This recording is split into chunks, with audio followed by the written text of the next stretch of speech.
Stop for a second. Cool shots do not make good interviews. Let's talk about this.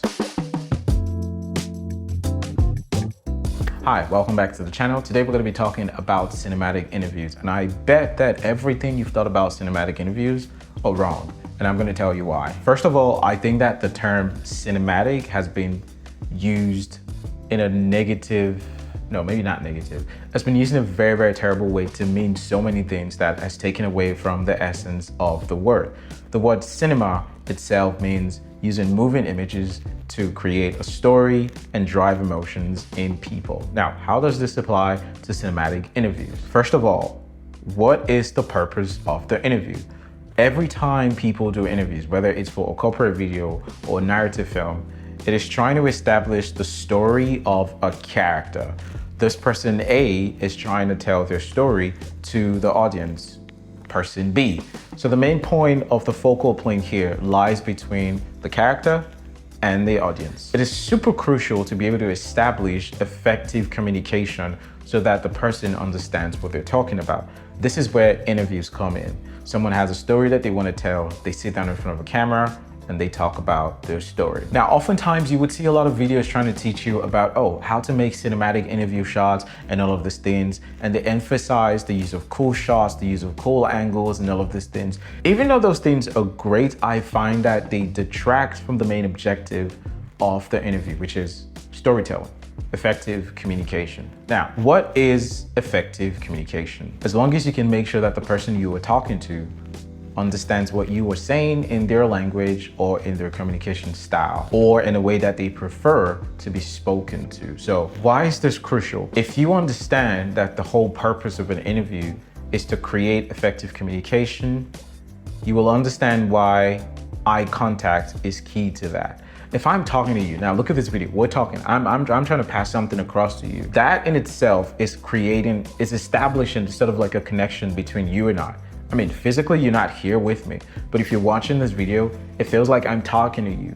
What happens when I do this? So, I mean, at this point, I don't really know if you still feel like I'm talking to you or I'm talking to someone that's just on the side of the camera. And that's why this is very crucial for me, because eye contact is so crucial to the psychology of communication. Whenever someone's talking to you, we as humans, we desire the need to lock eyes together so that you can effectively hear what the person is saying. The same principle applies in interviews. And this is why I do not like side profiles or cool shots, cool angles that break the eye contact of the talent, of the speaker, of the storyteller to the audience. Be smart, be nice, be as handsome as me.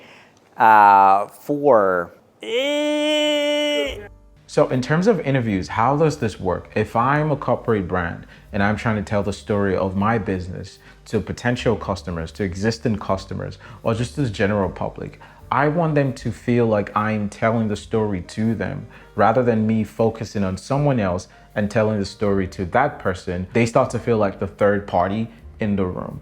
The main point of an interview, in my opinion, is to connect the speaker to the audience. And that's why eye contact is super crucial in doing this. And this is why I personally do not like to use side profiles when I'm doing any type of interviews, whether it's commercials or it's narrative, because I feel like it just breaks the direct connection that the speaker has to the audience. And we recently did this on one of the projects that we just recently worked on. When I was doing the director's treatment and I pitched the idea of using a direct line of eye contact to the client, they were pretty unsure, but they were like, okay, well, if you think that's going to work, go for it. I remember that when we sent the first draft of this and they watched it, she initially came back and was like, oh my God, now I do understand how and why you said to use that angle, because it felt like you were talking to me or I was talking to me. Keeping in mind that this lady was the one in the interview, it felt like I was talking to me and I was having a direct conversation with the person. So in that way, the audience walks away from that film feeling like they've just spoken to someone rather than someone talking at them. And I think this is where it's crucial to be able to understand techniques that you can possibly use to be able to drive and achieve those results. Just plugging myself in here. If you would like me to make a video on how I do treatment to get those jobs and those commercials, leave me a comment below and I definitely will, we'll make something about that. Might even just give the people a free sample, just to get around what they want to do, because I'm just using techniques that can help you get those results. It's crucial that you know these things. So for example, in my case, I am a big fan of the Interatron.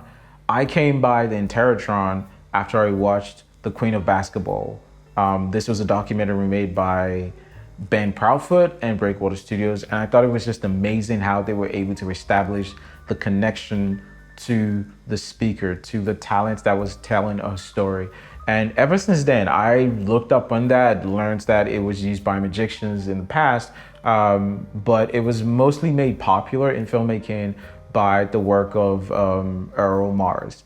So these are things that you can potentially use in your videos to increase and drive the goal that you are trying to achieve with that film. So I don't think that interviews should be focused on the aesthetics of things. A side profile is good, it's contrasty, it's moody, it's all of these things, but does it actually connect the speaker to the audience?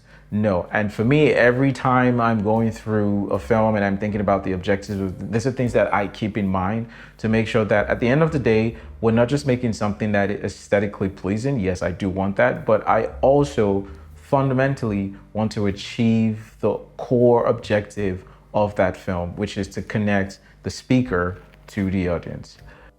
It is just a basic fundamental of psychology. You connect to someone that you are talking to when you're looking at them. If you're talking to someone and they're not looking at you, you either think they're lying, or you think that they're not interested in the conversation, or that they're not listening to you.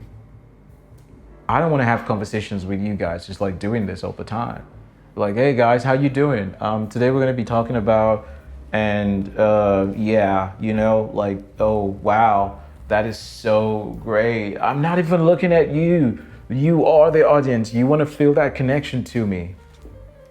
Yeah. All right.